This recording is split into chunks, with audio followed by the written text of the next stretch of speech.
Good morning students. हम वाक्य कर रहे हैं। पिछले वीडियो में हमने वाक्य की परिभाषा, वाक्य के तत्वों में विक्रमबद्धता में हमने कर्ता, कर्म, पूरक, मुख्य क्रिया, सहायक क्रिया, अन्वय ये कर लिया था। इसके बाद आता है बेटा उद्देश्य। उद्देश्य का विस्तार ये भी हम कर चुके हैं।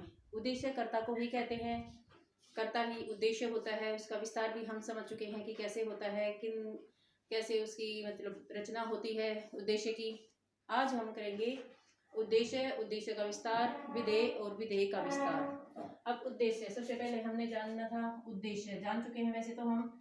किसे कहते हैं उद्देश्य? कर्ता को। किसे कहते हैं? कर्ता को। कर्ता ही उद्देश्य होता है। अब कर्ता हम जान चुके थे क्या होता है, काम को करने वाला या जिसके बारे में कुछ कहा जाए वही उद्देश्य होता है, वही कर्ता कहलाता है। ठीक है, तो काम करने वाला उद्देश्य, जिसके बारे में कहा जाए वो क्या होता है? उद्देश्य। और जैसे मैंने कहा कि राम दिल्ली जाएगा, राम दिल्ली जाएगा। अब देखो किसके बारे में यहाँ बात हो रही है? राम के बारे में। तो उद्देश्य कौन हुआ? राम। कौन हुआ? राम। तो राम यहाँ उद्देश्य हो गया, राम ही कर्ता हो गया। जो काम करता है वही कौन होता है? उद्देश्य। अब हम दूसरा उदाहरण और लेते हैं। मोहन कमरे में पाठ पढ़ रहा है, कमरे में पाठ पढ़ रहा है। अब देखो किसके बारे में बात हो रही है यहाँ पे? मोहन के बारे में। मोहन क्या हुआ? उद्देश्य। ओके, अब उद्देश्य का विस्तार भी हमने सीखा था। क्या होता है? सोहन का भाई मोहन, सोहन का भाई मोहन कमरे में पाठ पढ़ रहा है, कमरे में पाठ पढ़ रहा है। अब देखो मोहन पाठ पढ़ रहा था, तो यहाँ भी सोहन का भाई मोहन, मोहन ही करता है, मोहन ही उद्देश्य है। लेकिन उसका विस्तार कर दिया किसने? सोहन का भाई ने। सोहन का भाई ने क्या कर दिया? इसका विस्तार कर दिया। तो सोहन का भाई मोहन। अब उद्देश्य कौन हुआ? मोहन। और उद्देश्य का विस्तार मोहन का भाई। ठीक है, समझ में आया? ओके, तो ये हम उद्देश्य का विस्तार समझ चुके हैं। ऐसे ही विधेय और विधेय का विस्तार होता है। अब देखो विधेय, मुख्य विधेय क्या होता है? जो क्रिया होती है। अब जैसे मोहन कमरे में पाठ पढ़ रहा है, अब रहा है, मूल विधेय क्या होगा? रहा है। क्या होगा? रहा है। और ऐसे ही सोहन का भाई मोहन कमरे में पाठ पढ़ रहा है, इसमें भी मूल विधेय क्या होगा? रहा है। अब देखो उद्देश्य का विस्तार हो गया, मूल विधेय हो गया, तो बाकी बच गया, ये क्या बच गया? कमरे में पाठ पढ़। ये क्या बच गया? कमरे में पाठ। ये हो गया विधेय का विस्तार। तो अब हम कैसे लिखेंगे? उद्देश्य का विस्तार, विधेय का विस्तार। अब देखो इसी में से हम छाटते हैं उद्देश्य। अब हम एक्सरसाइज करेंगे तो कैसे करेंगे? ऐसे छाटेंगे उद्देश्य कौन है? पता लग गया है, मोहन। कौन है? मोहन। और उद्देश्य का विस्तार, अब देखिए सोहन का भाई, यहाँ क्या लिखेंगे? उद्देश्य का विस्तार है ये। मैं इसको ऐसे लिख रही हूँ। कौन हुआ? सोहन का भाई। कौन हुआ? सोहन का भाई।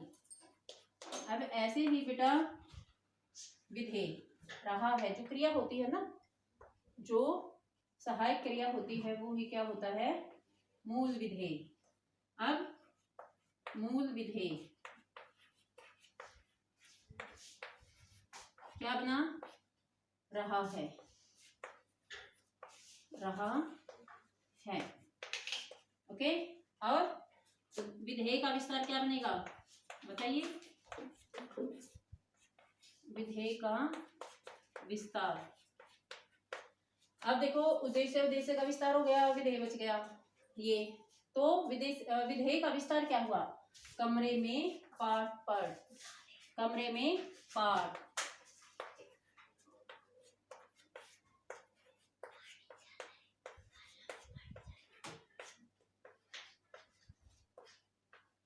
कमरे में पाठ पढ़, ये हो गया विधेय का विस्तार। अर्थात हमने क्या किया है, उद्देश्य उद्देश्य का विस्तार, विधेय और विधेय का विस्तार। ऐसे ही हम और भी उदाहरण दे सकते हैं, जैसे वीर हनुमान ने लंका में आग लगा दी। वीर हनुमान, अब देखो लंका में आग लगाने वाला कौन है, हनुमान। तो हनुमान हो गया उद्देश्य, वीर हो गया उद्देश्य का विस्तार, तो जो उसकी विशेषता बताएगा, उद्देश्य की जो विशेषता बताएगा, तो वीर क्या हो गया, उद्देश्य का विस्तार। आग लगा दी, अब देखो लगा दी क्या हुआ, सोचो खुद, लगा दी मूल विधेय, ओके। और लंका में आग क्या बन गया, विधेय, क्या बना, विधेय का विस्तार। तो यहाँ तक हमने कर लिया है उद्देश्य उद्देश्य का विस्तार, विधेय विधेय का विस्तार। ये एक्सरसाइज में दिया हुआ है, तो इसको हम नोटबुक में भी सोल्व करेंगे, ओके। इसको करने के बाद हम करेंगे वाक्य के घटक। क्या करेंगे, वाक्य के घटक। अब देखो बेटा, ये सारी चीजें हम सार्थकता वगैरह, क्रमबद्धता, योग्यता, अन्वय, ये सारे कर चुके हैं, ठीक है। अब वाक्य के घटक क्या होते हैं, वाक्य के घटक, दो घटक होते हैं, अनिवार्य और ऐच्छिक। वाक्य के घटक। अब नेक्स्ट क्या बन गया हमारा, वाक्य के घटक। क्या करना है, घटक। इसके दो घटक होते हैं, वाक्य के दो घटक होते हैं, अनिवार्य घटक, अनिवार्य घटक, और दूसरा होता है ऐच्छिक घटक। क्या होता है, ऐच्छिक।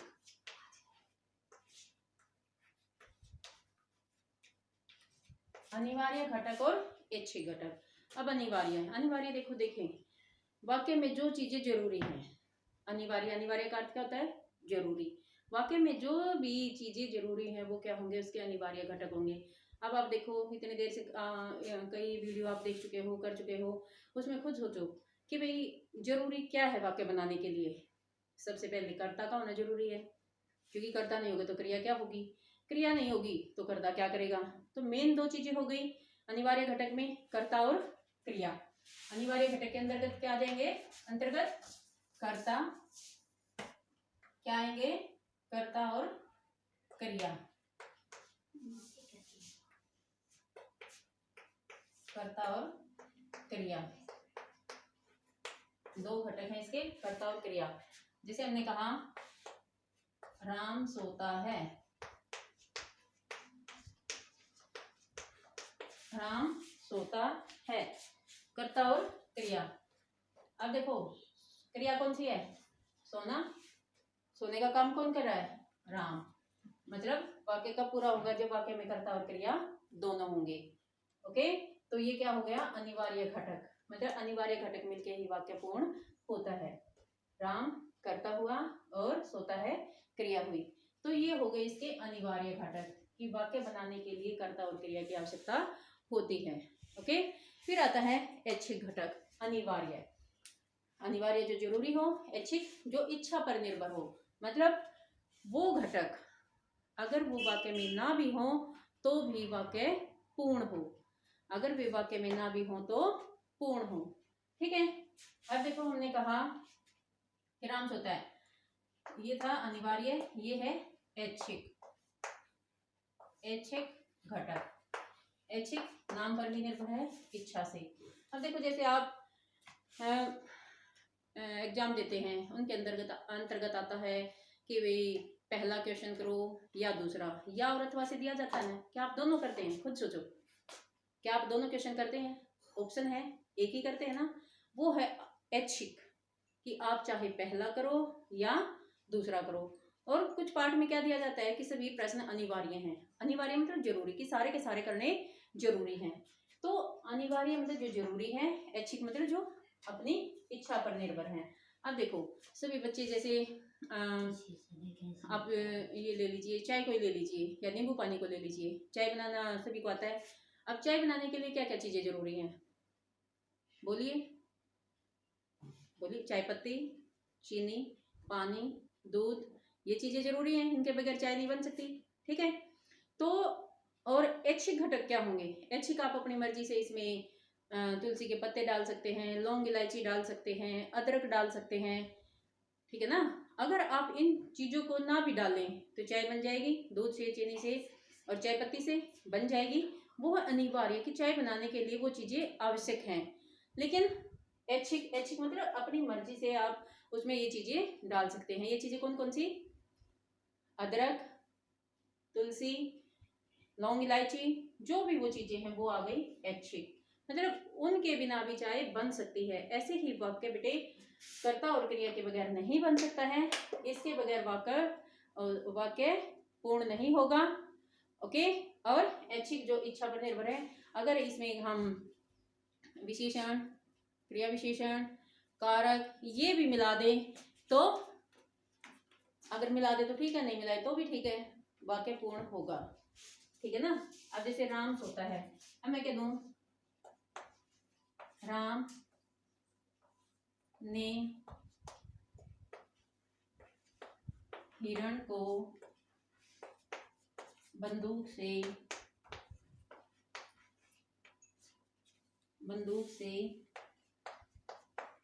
मारा।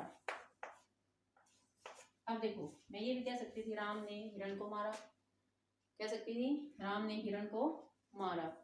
अब देखो बंदूक, बंदूक से साधन के रूप में आया है, करण कारक। अब यहाँ ये क्या है? ऐच्छिक घटक है। क्या है? ऐच्छिक घटक है। अगर हम ये ना भी लगाएं तो भी वाक्य पूर्ण है, राम ने हिरण को मारा। ओके। और एक ये देख लीजिए, जैसे हनुमान ने